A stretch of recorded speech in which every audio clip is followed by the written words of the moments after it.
Hello and welcome to Colwich Junction.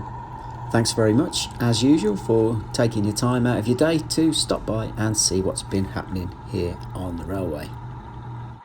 In this episode, I'm just going to be addressing what's happened to the Bachmann Class 66. This is an older Bachmann, which I bought second hand.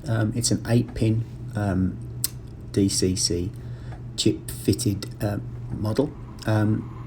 I got in touch with Roads and Rails because I had a little bit of a sneaky feeling that a Stay Alive, which I haven't got in any of my other locos in the fleet, might sort out the problem. So having spoken to the excellent Roads and Rails, I purchased a Train-o-matic decoder, and Road and Rails very kindly fitted a Stay Alive for me at no extra cost, and that has reduced any stuttering to nil. It runs perfectly now, and finally we've got a loco to pull the HIA wagons, which have been a recent purchase.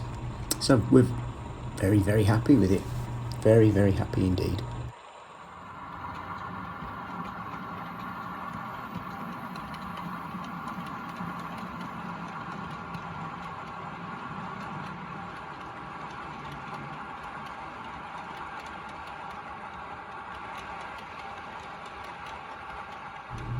This is the first Bachmann Class 66 that I've owned, and I'm very impressed with it. It's not as detailed as a Hatton's original, which I've got two of those here at Colwich, but it's way better than the Hornby Railroad model, as you would expect. But overall, so far, I've been very impressed with its pulling power, and the detailing isn't too bad at all.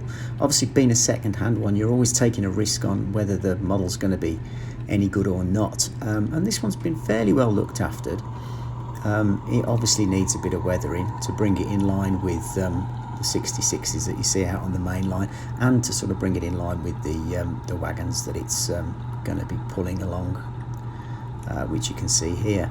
I still haven't finished weathering all of those yet, but you know, I'll get around to it eventually. I'm just going to leave you in the capable hands of fourth raider running around the layout, just for a few running shots. So yeah, I'm really pleased with the way it's going. It's running now, so that's fantastic. And yeah, let's crack on with some weathering as soon as time allows.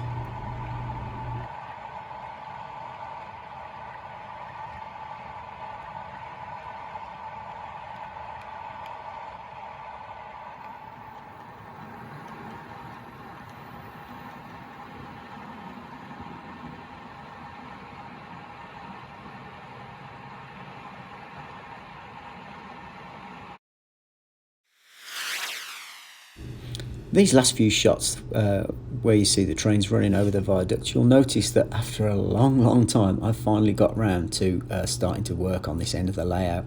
So there's been a lot of seafoam trees made, and a few model scene fir trees trimmed down and reshaped to create the scene.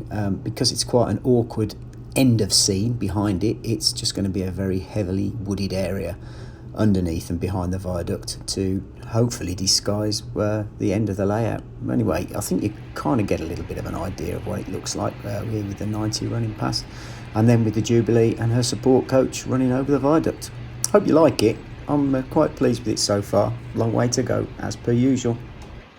You'll also notice that the overhead catenary masts have been added to the far side of the viaduct as well, and some cables have been added where I've got the right size to fit. There's a few gaps on the layout at the moment, but again, I'll get around to purchasing some more and fitting them accordingly. But yeah, the scene is coming together now.